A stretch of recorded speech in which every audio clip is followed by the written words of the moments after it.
من أكتر الأكلات اللي بتيجي على بالنا أول حاجة لمّا نكون جعانين أو زهقانين وعايزين كده نتسلى وناكل حاجة هي البطاطس المحمرة، دايمًا بنحبها وعلى طول بنحطها كده جنب أي أكل سواء فطار، غدا، عشا، زهقانين كده وعايزين ناكل حاجة كده ناكلها بتبقى هي البطاطس المحمرة، عشان كده بتبقى سهلة علينا وبنبقى محتاجين إن هي تكون موجودة معانا في الفريزر على طول ونطلعها في أي وقت كده تكون سهلة وسريعة معانا، عشان كده النهارده هنعملها بقى في الفيديو ده هنفرّزها إزاي تطلع معاكِ كده متفرّزة وسهلة وكإنِّك مشترياها من برّه، وهتطلع معاكِ طرية ومقرمشة من برّه، طرية من جوّه ومقرمشة من برّه وحاجة في منتهى الجمال، فعلًا بتنافس البطاطس اللي إحنا بنشتريها جاهزة من المحلات.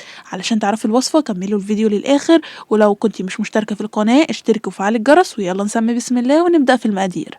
وعلشان نحضّر كده البطاطس هاتي أي كمية أنتِ حاباها أو هتفرّزيها معاكِ، يعني أنا هنا حوالي معايا 3 كيلو من البطاطس هافرّزهم، فبدأت إن أنا كده أجيب البطاطس وأهم حاجة وأنتِ بتشتري البطاطس تسأليه وتأكدي عليه إن أنا محتاجاها للتحمير، يعني بطاطس تكون مخصصة للتحمير، تعرفيها إزاي؟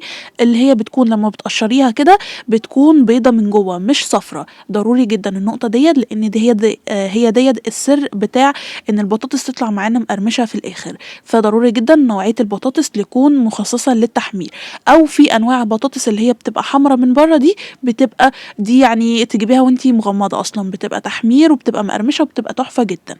فأنا كده قشّرت البطاطس اللي معايا كده بالمقشرة، وبعد كده غسلتها ونضفتها كويس جدًا، خلّصت كل الكمية طبعًا على حسب بقى الكمية اللي أنتِ حاباها، وبدأت كده بعد ما غسلتها وكويس جدًا بالمَيّة، بدأت إن أنا أجيب كده أقطّعها شرايح كده بالطول، شرايح تكون سمكها تخين، يعني مش رفيّعة علشان البطاطس ما تطلعش معانا رفيّعة. شرايح كده تكون ولا تخينة أوي ولا رفيّعة أوي، بالحجم اللي أنتم شايفينه دوّة، وبدأت إن أنا أقطّعها كده صوابع، كل شريحة كده باخدها وباقطّعها صوابع بالطول بالشكل ده، وطبعًا برضه الصوابع ما تكونش ولا سميكة أوي ولا رفيّعة أوي، يعني تقطيعة البطاطس المُتعارف عليها. بابدأ كمان كل ما أقطّعهم كده بيكون معايا كده بولة فيها مَيّة عادية، بابدأ إن أنا أحُط فيها البطاطس عشان ما تسوِّتش معايا. أجيب برضه كده بطاطساية تانية وبابدأ إن أنا أقطّعها كده البطاطس شرايح كده بالطول، وبعد كده بابدأ إن كل شريحة باقطّعها لصوابع، تقدري طبعًا وأنتِ بتقطّعي الصوابع دي يا إما تقطّعيها بالطول زي ما أنا عملتها كده، ولكن كانت معايا طويلة شوية فرُحت قسمتها نُصّين، أو اقطعيها بالعرض بحيث إن هي تطلع معاكِ يعني طول البطاطساية يطلع معاكِ صغير، يعني شايفين أنا هنا باقطّعها بالطول، ممكن تقطّعيها بالعرض فيطلع معاكِ مقاس البطاطساية يعني المناسب. وكمان على حسب بقى متوفّر عندكم نوعية البطاطس كبيرة والّا صغيرة اللي أنتم جايبينها. ولكن أنا بادّيكم أفكار وبادّيكم طريقة يعني إزاي تتعاملوا معاه. فطبعًا خلاص نضّفنا البطاطس وقطّعناها وضبّطناها وحطّاها في المَيّة لحد لمّا أخلّص كل الكمية، مَيّة عادية. في الأثناء ديّة باحُط كده حلة على النار، باحُط فيها مَيّة باغليها، وبعد ما تغلي المَيّة معايا باحُط فيها معلقة من الملح ومعلقة من الخل، ولا أكتر من كده ولا أقل من كده. النهارده هنعملها بطريقة سهلة جدًا، من غير بقى ما تقليها نُص قلية ولا الكلام ده كلّه وتستهلكي زيت كتير، لأ جرّبي الوصفة دي هتطلع معاكِ في منتهى الجمال. بعد ما حطيت الملح والخل في المَيّة وغليت كده كويس جدًا، بابدأ أجيب البطاطس بتاعتي. أول ما البطاطس طبعًا أنا كنت ناقعاها كده في مَيّة عادية علشان ما تسوِّتش، فباحط كده البطاطس نُص الكمية حطيتها كده في الحلة، وبعد كده باغطّي عليها 3 دقايق بالضبط.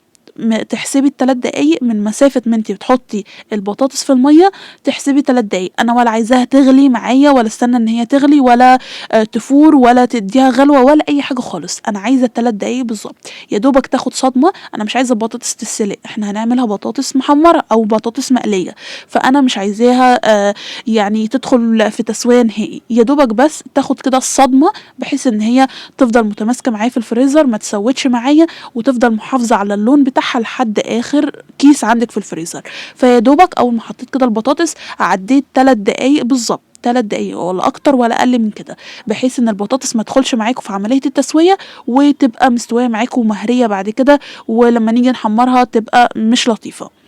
أول ما يعدّوا ال3 دقايق بالضبط، بابدأ إن أنا كده أجيب بولة يكون فيها مَيّة ساقعة من الحنفية، لو الجو برد وكده تقدري إن أنتِ كمان تحطّي في المَيّة دي قطع من التلج، بابدأ أنزّل فيها البطاطس بحيث إن هي تبرد تمامًا وتوقّف عملية التسوية، ولو المَيّة سخنت منِّك تقدري إن أنتِ تفضّيها وتحطّي مَيّة ساقعة تانية، وهكذا لحد لمّا نخلّص كل الكمية. انا خلصت كده البطاطس وبردت خالص في الميه الساقعه، بدات ان انا احطها في مصفى وتصفي الميه كلها اللي فيها. وكمان علشان اتاكد حطيتها كده في صينيه او طاسه او صينيه او طبق كبير، يعني بحيث ان احنا نفردها وننشف منها الميه كويس جدا. جبت كده مناديل مطبخ وعلشان اتاكد ان الميه نشفت من عليها والبطاطس ناشفه تماما. ليه بعمل الخطوه دي؟ علشان لما اجي احطها في الفريزر البطاطس ما تلزقش في بعضيها، انا عايزه كل واحده لوحديها تبقى سهله لما اجي احمرها، لما اجي اطلعها من الفريزر تبقى كل واحده مفرطه عن التانية. فالخطوه دي مهمه. هتطلع معاكي ازاي مفرطه كده عن بعض؟ ان انت تنشفي الميه كويس جدا منها. لما اتاكد ان الميه نشفت منها بحط بس معلقه من الزيت، واحده بس، معلقه واحده بس، بفرطها كده او بوزعها على كميه البطاطس. بعد كده بوزعها في الصينيه وادخلها التلاجة يا دوبك بس ساعه ساعتين بالكتير. انا مش عايزاها تجمد وتبقى جامده معايا، لا انا عايزاها يا دوبك تاخد تبريد بالشكل اللي انتوا شايفينه ده كده شكلها بعد ما طلعت من الفريزر، خدت بس تبريد بحيث ان هي تبقى متماسكه كده. وفي نفس الوقت لما احط البطاطس بقى كلها كميه فوق بعضيها في الكيس ما تلزقش معايا ولا كل صابع يلزق في بعضه. فالخطوه دي ضروريه جدا. يا دوبك بفرطهم كده في صينيه تكون كده يعني كبيره بحيث ان هما كده يبقوا رق واحد، وادخلهم الفريزر ساعه ساعتين بالكتير يا دوبك ياخدوا تبريد. والخطوة بقى مهمة جدا، بعد ما بطلعهم كده بفرطهم كده من بعض. والسر هنا هي معلقة نشا. حطي معلقة النشا دي على البطاطس وهتخلي لك البطاطس في منتهى الجمال، مستحيل تلزق منك في الكيس. بعد ما فرستيها كده وتطلع معاكي وفرطيها من بعض، حطي معلقة النشا دي هتديكي قرمشة تحفة جدا لما تطلع من الفريزر وتيجي تحمريها. ثانيا مش هتخلي البطاطس ابدا ان هي تلزق في بعضيها او كل صابع كده يلزق في بعضه، لا كل صابع هتلاقيه يعني لوحده كده، كل صابع كده مش هتلاقيه لازق خالص في اي صوابع من اللي انت عامليها. فخطوة النشا دي يعني بجد بعد تجارب كتير حطي معلقة النشا دي بتديكي نتيجة في منتهى الجمال، سواء ان هي ما بتحافظ على ان البطاطس ما تجمدش في بعضيها، ثانيا ان هي بعد ما بتطلع ونحمرها بتساعد ان هي البطاطس تكون مقرمشة معانا ولذيذة وجميلة جدا. طبعا بعمل كل الكميه بقى زي ما انتوا شفتوها كده، وببدا ان انا اعبيها في اكياس زي ما شفتوا، وعلى قد الاكله او على قد الاستخدام ببدا ان انا احط في الكيس بتاعي. انت بتبقي عارفه استخدامك الشخصي قد ايه، فبتحطي الكميه في الكيس بتاعك بحيث ان انت تطلعيه من الفريزر على الزيت السخن على طول.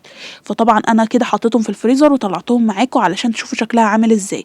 البطاطس مفرطه من جوه وجميله جدا جدا. هوريكم برده كده الكيس وبفضيه لكم كده، وما شاء الله كله مفرط كده ومفيش حاجه لازقه في بعض. وطبعا ده كده كان بعد اسبوع، يعني بعد اسبوع مفيش اي لون اتغير للبطاطس. البطاطس محافظه على لونها كويس جدا، ما اسودتش، ما حصلهاش اي حاجه، في منتهى الجمال. وكمان هحمر شويه معاكم كده علشان تشوفوا قد ايه هي تحفه.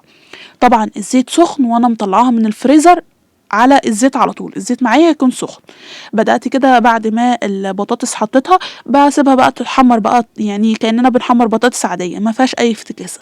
بحطها كده في الزيت السخن وبقلبها كده لحد لما تحمر معايا وتدينا اللون الذهبي، مقرمشة وطعمها في منتهى الجمال. يعني بجد فظيعة فظيعة فظيعة، كأنك فعلا مشترية الأكياس اللي احنا بنجيبها من السوبر ماركت أو من المحلات. بجد خطيرة، طرية من جوه ودايبة كده، وفي نفس الوقت مقرمشة من بره واخدة اللون الذهبي. وطبعا اتأكدوا كويس جدا وانتوا بتشتروا البطاطس ان البطاطس تكون مخصصة للتحمير علشان تديكوا النتيجة اللي انتوا شايفينها دي. حطيت بقى عليها شوية توابل كده، وشايفين بقى قد ايه مقرمشة وقد ايه جميلة واخدة اللون الذهبي، يعني هي شكلها بيتحدث عن نفسه بجد في منتهى الجمال. من غير بقى يعني عملتها لكم بطريقة سهلة وبسيطة النهاردة، من غير بقى طريقة التخزين اللي هي بتاعت ان انت تحمري البطاطس نص قلية. لا جربوا دي، يعني سريعة وسهلة وفي نفس الوقت اقتصادية. يعني الزيت غالي فانت هتوفري كمية زيت كبيرة جدا. شايفين البطاطس من جوه عاملة ازاي؟